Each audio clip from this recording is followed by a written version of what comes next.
낮 기온이 성큼 오르며 어느덧 봄 기운이 완연합니다. 이 봄을 맞아 포항시는 코로나19 등으로 어려움을 겪고 있는 시민들에게 희망과 극복의 메시지를 전했는데요. 시민과 함께한 장미 식재 행사 첫 소식으로 전해드립니다. 포항시는 22일 오천읍 냉천변 문덕교 일원에서 시민과 함께하는 장미 식재 행사를 열었습니다. 이번 장미 식재 행사는 코로나19로 지친 시민들에게 희망과 극복의 메시지를 전달하기 위해 마련됐습니다. 시는 지역 주민들과 함께 4개 정원 장미 1,600여 본을 식재하며 냉천을 장미 향기가 넘치는 아름다운 공간으로 변화시켰습니다. 한편 포항시는 친환경 녹색도시 조성을 위해 그린웨이 프로젝트를 추진하고 있으며 이에 1,000만 송이 장미도시 조성과 2천만 그루 나무 심기 운동에 박차를 가하고 있습니다. 특히 1,000만 송이 장미도시 조성을 위해 영일대와 형산강 장미원 등 35개 소에 총 6만 5천 본의 장미를 식재한 바 있으며 마이로즈 가든 가꾸기와 포항시 고유품종 개발 육성을 추진하는 등 장미도시로서의 정체성을 확립하고 있습니다.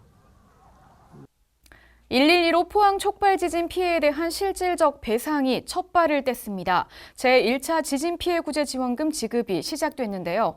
포항시는 지원금 지급에 대한 후속 대응에 나서는 동시에 실질적 피해 구제 방안에 대한 건의, 협의도 이어가고 있습니다. 포항시는 포항지진 피해구제심의위원회가 제1차 피해구제 지원금 지급을 의결함에 따라 지원금 지급과 관련한 후속 절차 추진에 만전을 기하고 있습니다.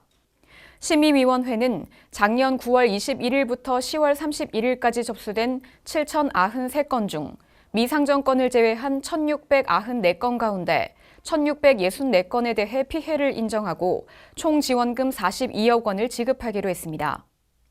특히 지원금 산정 및 결정 사례 중에는 피해 정도 반파 주택이 추가 제출 자료를 근거로 전파 인정을 받거나 현장 조사 결과 지진과의 인과관계가 입증돼 3천만 원 이상의 고액 지원금을 지급받는 등 주요 쟁점 사항에 대해 긍정적으로 인정한 사례도 있었습니다.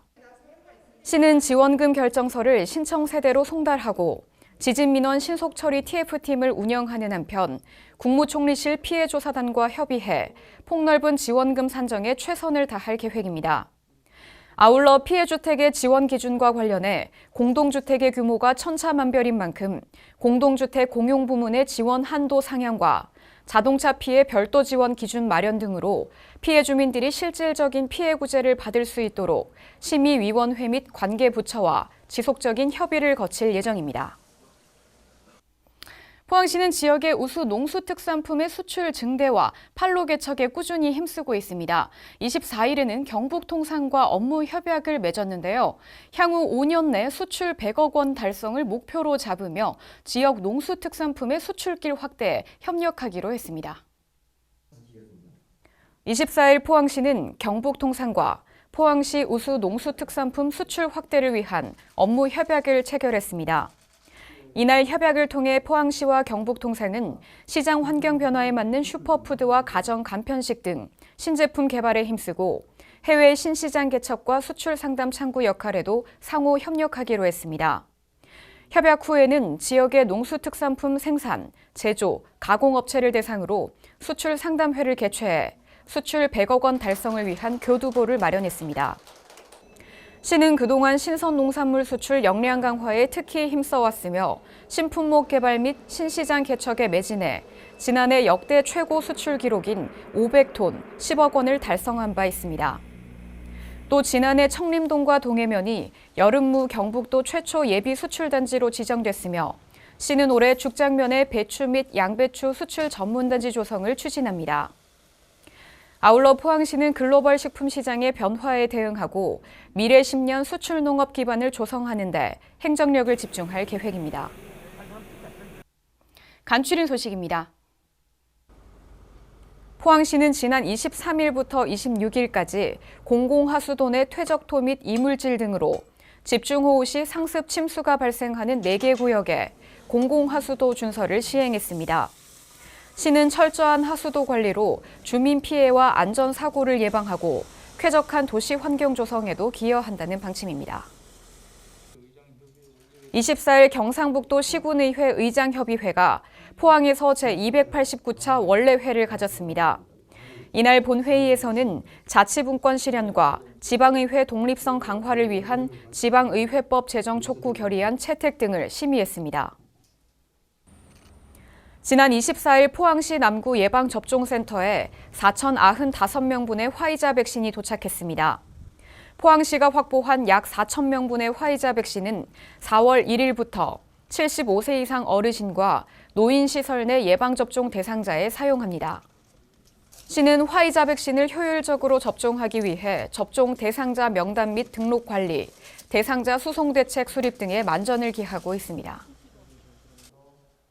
25일 2021년 제1차 주민참여예산위원회 정기회의가 열렸습니다. 이번 정기회의에서는 위원장 및 부위원장 선출과 분과위원회 구성으로 포항시 제4기 주민참여예산위원회가 본격 출범했습니다. 주민참여예산위원회 위원들은 앞으로 2년 동안 주민참여예산제도 홍보와 주민제한 사업에 대한 심의 등의 역할을 수행하게 됩니다. 포항시는 26일 중앙동 1원 도시재생 뉴딜 사업 거점 시설 조성 현장에서 사업 추진 현황 및 안전관리 상황을 점검했습니다. 포항시 제1호 도시재생 사업인 중앙동 도시재생 뉴딜 사업은 북구청사와 문화예술 팩토리, 청소년 문화의 집 등으로 구도심의 활기를 되살리고 인근 주민들에게 충분한 행정 문화 서비스를 제공할 것으로 기대됩니다.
네, 포항시는 지역 수출 기업의 해외 물류비를 지원합니다. 코로나19 장기화로 인한 수출 기업의 피해 최소화 및 수출 경쟁력 강화를 위해서인데요.